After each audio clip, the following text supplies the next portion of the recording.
გამარჯობა, მეგობრებო და გიბრუნდებით ხელის სიახლეებით. როგორია ხვიჩას ჯანმრთელობის მდგომარეობა? ნაპოლის უსამართლო, ნაბიჯი და კვარას ისტორიული შანსი. სენტ-ეტიენის მკაცრი პოზიცია და ბრძოლა დავითაშვილისთვის. ჩვენ კი ვცადოთ რომ ავიდეთ ტრადიციულ 2000 მოწონებაზე. ასევე ნუ დაიზარეთ არხის გამოწერას, რადგან ჩვენი მიზანია რომ ამ თვეში 90,000 გამომწერზე ავიდეთ. მადლობა თუ შენახლა ეს ჩემი ორი პატარა თხოვნა გაითვალისწინე და მოდი დავიწყოთ. ქოჩორაშვილი დიდი კონკურენციის წინაშე. როგორც მოგეხსენებათ, გიორგი ქოჩორაშვილი 2025-26 წლების სეზონიდან ლისაბონის სპორტინგის ღირსებას დაიცავს. პორტუგალიური გამოცემა რეკორდი კი საინტერესო სტატიას ავრცელებს და სპორტინგის მომავალ სეზონზე წერს, სადაც გუნდში დიდი კონკურენცია იქნება. განსაკუთრებით კი ეს ყველაფერი ქოჩორაშვილის პოზიციას ეხება. ეს გამოცემა კი ჩვენ დეტალურად შემდეგ ინფორმაციას გვაწვდის. ქართველს დიდი კონკურენცია ხვდება იმის ფონზე, რომ სპორტინგის ერთ-ერთი მთავარი დასაყრდენი მარტენი ულმანი შესაძლოა რომ გუნდში დარჩეს, ეს რგოლი გადავსებული გვეჩვენება. შესაძლოა ლისაბონელებმა იჩქარეს რომ ქოჩორაშვილი შეიძინეს.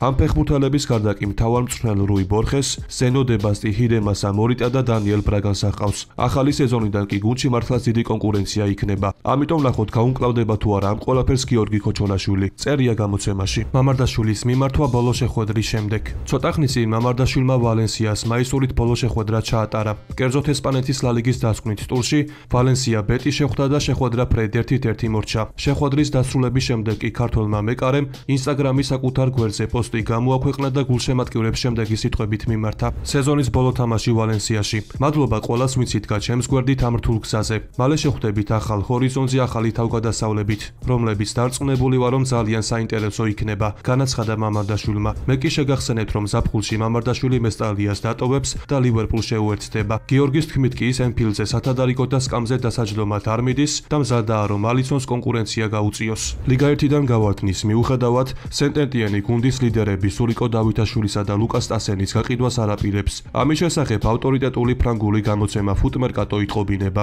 გამოცემის ცნობით მეორე დივიზიონში დაქვეითების შემდეგ სტასენისა და დავითაშვილის მიმართ ინტერესი გაიზარდა. თუმცა მიუხედავად ამისა, კლუბის კანადურმა მფლობელმა კომპანია კილმერ სპორტსმა მიიღო გადაწყვეტილება რომ მომდევნო სეზონში სენტ-ეტიენი სტასენსა და დავითაშვილს შეინარჩუნებს. ეს გამოცემა კი დეტალურად ჩვენ შემდეგ ინფორმაციას გვაწვდის. რთული წარმოსადგენია რომ სენტ-ეტიენი ორ ყველაზე ძვირადღირებულ ფეხბურთელს შეინარჩუნებს, მაგრამ სწორედ ასეთია ხელმძღვანელობის სურვილი. კანადელი ინვესტორები მიიჩნევენ რომ გრძელვადიანი პერსპექტივის გათვალისწინებით გუნდის ლიდერების გაშვება არასწორი იქნებოდა. შესაბამისად, როგორც დავითაშვილის ისე სტასენის ტრანსფერებს ვეტო დაედო. ამიტომ ნახოთ თუ როგორ იქნება მათი მსურველი კლუბების შემდეგი ნაბიჯები. წერია გამოცემაში. შეგახსენებთ რომ ბოლო დღეებში ფრანგული მედია წერდა დავითაშვილის მიმართ სტრასბურგის ინტერესის შესახებ.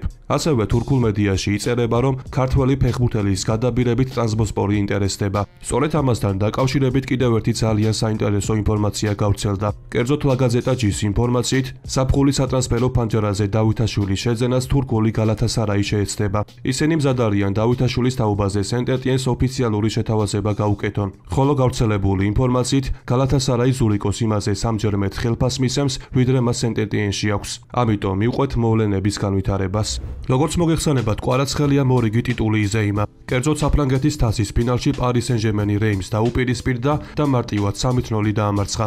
მაგრამ სამწუხაროდ ამ შეხვედრაში მონაწილეობა კვარაცხელიამ ვერ მიიღო. მაგრამ აღსანიშნავია რომ მატჩის დაწყებამდე პარი სენ-ჟერმენის გამოქვეყნებულ ძირითად შემადგენლობაში კვარაცხელია ეწერა, თუმცა მის ნაცვლად მინდორზე დეზირე დუე ვიხილეთ. ლე პარიზიანის ინფორმაციით კი ქართველ ფეხბურთელს თავი ასკივდა და მისი უთამაშებლობის მიზეზით სწორედ ეს გახდა. ფრანგული გამოცემა ბეინ სპორტსი კი ხვიჩას გადატანილ ამბებს დეტალურად ავრცელებს. წყაროსნობით კვარამ კლუბს ნებართვას თხოვა რომ სტადიონი მატჩის დასრულებამდე დაეტოვებინა და დასასვენებლად სახლში წასულიყო. ბუნებრივია პესეჟემ ხვიჩას ეს მოთხოვნა დაუკმაყოფილა, ხოლო როგორც გამოცემა წერს, ხვიჩას გახურებისას თავის ტკივილმა და თაბრუსხვევამ შეაწუხა. ამიტომ ქართველმა მთელი პირველი ტაიმი გასახდელში გაატარა, შემდეგ კი სახლში წავიდა. სწორედ ამ ინფორმაციამ კი მედიაში დიდი აღშფოთება გამოიწვია და გაჩნდა კითხვა გამოტოვებს თუ არა ხვიჩა ჩემპიონთა ლიგის ფინალს. ამასთან დაკავშირებით კი კომენტარი ლუის ენრიკემ გააკეთა. კვარაცხელიას თავს სერიოზული არაფერია და მომავალი შაბათისთვის ნერვიულობის საფუძველი არ არსებობს. მოთელვის შემდეგ მან თავი შეუძლოთ იგრძნო.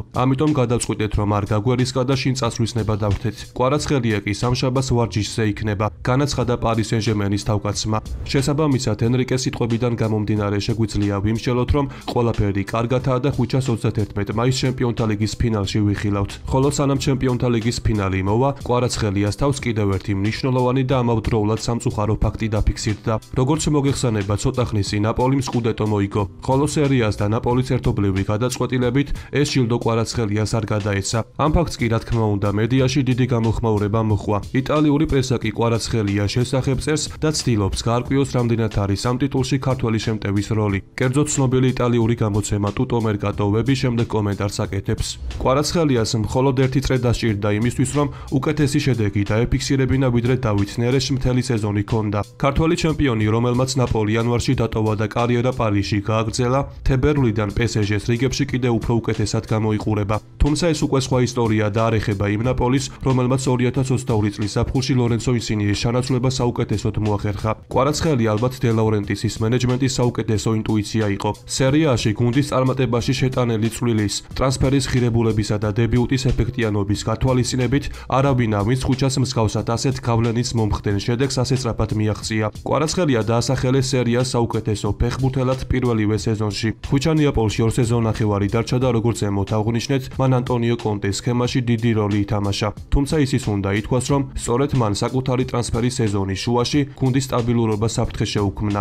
მისი წასვლა ეჭქვეშ აყენებდა ყველა იმ სტრუქტურულ საყრდენს, რაც მწვრთნელმა სეზონის პირველ ნახევარში ასე სწრაფად იპოვა. კვარამ რამდენიმე დღის წინ თქვა, რომ დღემდე თვალს ადევნებს თავისი ყოფილი კლუბის მატჩებს. ამ წუთებში ალბათ ისიც ხარობს სკუდეტოს მოგებით, ტიტულით, რომელშიც წვლილი თავადაც შეიტანა. თუმცა ამასთან ერთად მან თავადვე დააყენა ეს ტიტული რისკის ქვეშ. ამიტომ ისმის კითხვა ითვლება თუ არა ეს წარმატება ხუჩას მიღწევადაც. პასუხი კი მარტივი არ არის, მით უმეტეს იმ დროს, როდესაც გული და გონება განსხვავებულ პასუხს იძლევიან. საინტერესოა, რას ფიქრობს დე ლაურენტისიც, რადგან სწორედ მას მოუწევს გადაწყვიტოს გაუგზავნოს თუ არა ქართველ ფეხბურთელს ის медаლი, რომელიც იტალიის ჩემპიონს ეკუთვნის. წერს იტალიური მედია. თუმცა ალბათ დამეთანხმებით, რომ ნაკლებად სავარაუდოა, რომ დე ლაურენტისმა ღირსეული გადაწყვეტილება მიიღოს. ხუჩა კი ამ ჯილდოს აშკარად იმსახურებდა, რადგან მან ნახევარი სეზონის განმავლობაში კლუბისთვის ძალიან ბევრი გაიღო. კერძოდ ამ დროის მანძილზე მან 17 შეხვედრის ჩატარება მოასწრო, სადაც თავი 5 გოლითა და 3 საგოლე პასით გამოიჩინა. ქართველი ფეხბურთელი კი ამ დრომდე მეოთხე ყველაზე შედეგიანი ფეხბურთელია, მაგრამ დავძენი იმასაც, რომ მიუხედავად იმისა, რომ ხუჩა медаლს ვერ მიიღებს, მას იტალიის ჩემპიონის სტატუსი ექნება. ამიტომ ხუჩას აქვს ისტორიული შანსი, რომ ორი ტოპ ჩემპიონატი და ჩემპიონთა ლიგა ერთდროულად მოიგოს, რაც აქამდე არც ერთ ფეხბურთელს არ დაუფიქსირებია. მადრიდის რეალის ახალი სატრანსფერო სამიზნე. იქნება თუ არა კრისტიანო რონალდუ მსოფლიოს საკლუბო ჩემპიონატზე. სასიხარულო ინფორმაცია ფეხბურთის გულშემატკივრებისთვის. ხოლო თუ აქამდე ხარ მოსული, შეგახსენებთ, რომ ჩვენი მიზანია ავიდეთ 2000 მოწონებაზე. რის შემდეგაც ახალი ვიდეო ძალიან მალე გამოვა. მადრიდის რეალმა შესაძლო ატლეტიკ ბილბაოსა და ესპანეთის ნაკრების გარემარბი ნიკო ვილიამსი დაიმატოს. ამის შესახებ მარკა წერს. გამოცემის ინფორმაციით, 22 წლის ევროპის ჩემპიონის სახელი სულ უფრო ხშირად ჟღერს სამეფო გუნდის ხელმძღვანელობის საუბარში და ისინი ნიკოს ტრანსფერის შესაძლებლობას სერიოზულად განიხილავენ. მათი აზრით ის არის ახალგაზრდა მოთამაშე, რომელსაც აქვს სპორტული და კომერციული პოტენციალი. ეს ყველაფერი კი რეალის ინტერესს ერთიორად ზრდის. ნიკოს კონტრაქტში კი გამოსასყიდი საფასური 58 მილიონი ევროა. მისი მოსვლის შემთხვევაში კი რეალიდან წასვლის მთავარი კანდიდატი როდრიგო გახდება. როგორც მოგეხსენებათ, ივნისში მსოფლიო საკლუბო ჩემპიონატი განახლებული ფორმატით ჩატარდება. აღსანიშნავია, რომ ამ ტურნირზე ვერ მოხვდა კრისტიანო რონალდუს გუნდი ალ-ნასრი. თუმცა თავად FIFA-საც აწყობს, რომ პორტუგალიელმა ამ ტურნირზე მონაწილეობა მიიღოს. ამ ეტაპზე კი ცნობილია, რომ რონალდუ თავის კლუბთან კონტრაქტს არ ახანგრძლივებს და დიდი ალბათობით ის სხვაგან გადაბარგდება. FIFA-ს პრეზიდენტს კი ჯანი ინფანტინოს კრისტიანოს შესახებ კითხეს, რომელიც დეტალურად საკმაოდ საინტერესო კომენტარს აკეთებს. კრისტიანო რონალდუმ შესაძლოა მსოფლიო საკლუბო ჩემპიონატზე ერთ-ერთ კლუბში ითამაშოს. ამასთან დაკავშირებით კი მოლაპარაკებები აქტიურად მიმდინარეობს, განაცხადა FIFA-ს პრეზიდენტმა. აქვე შეგახსენებთ, რომ FIFA მიიღო სპეციალური რეგულაცია, რის მიხედვითაც მსოფლიო საკლუბო ჩემპიონატზე მოასპარეზე გუნდებს მხოლოდ ამ ტურნირისთვის 6 ფეხბურთელის დამატება შეუძლიათ. დღევანდელ ვიდეოს კი ამით დავასრულებ. მოტივაციისთვის კი ავიდეთ მინიმუმ 2000 მოწონებაზე. ასევე გამოიწერი არხი და დაეხმარე მას განვითარებაში. ყველას გისურვებთ ჯანმრთელობას და ბედნიერებას. მე კი მომავალი ვიდეოთი ძალიან მალე დაგიბრუნდებით.